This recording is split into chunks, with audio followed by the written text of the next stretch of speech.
So after some technical difficulties, as I was saying, they are going to pair share their favorite fairy tale from when they were a child and tell each other why. We'll then go around the classroom. I'll take volunteers.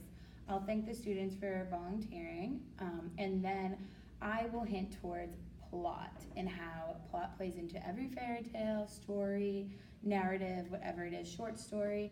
And then I will direct the students to pull out their English binders and go to the vocabulary section.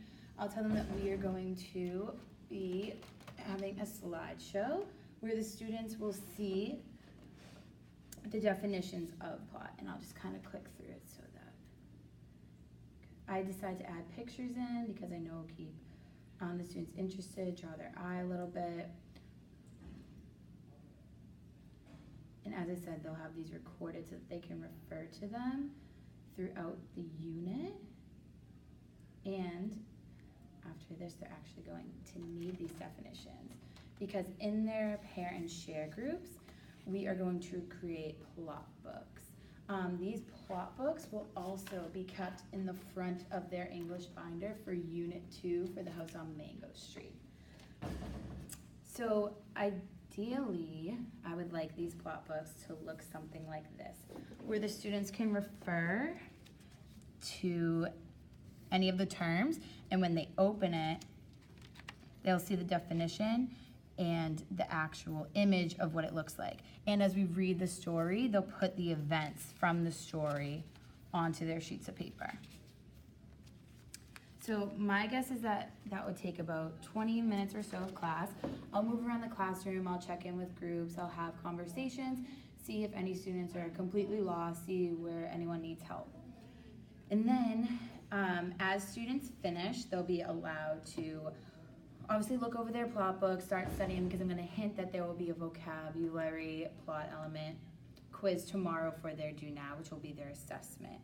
But before they leave, they're going to have their ticket to leave, which is going to use the app Kahoot, which I think is super useful and helpful.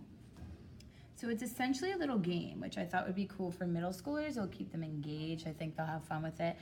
And so what you do is you log into the game. I'll give them a little code. They can use their Google Chromebooks that they'll have, and it will ask them a series of 3 questions that I put on there. And they're just review questions. They'll have 4 potential answers that they can pick from, and 1 will be right. So when they sign in with their name.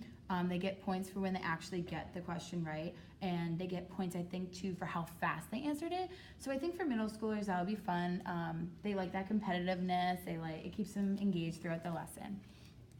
So, and then I'll remind them with the 2 minutes left of class that they are going to have to study for homework because they're going to have a plot quiz when they come in the morning. And that plot quiz is going to look like this. I decided to give the children a word bank, a plot diagram where they have to label. This is the key. And then they have to come up with the definitions.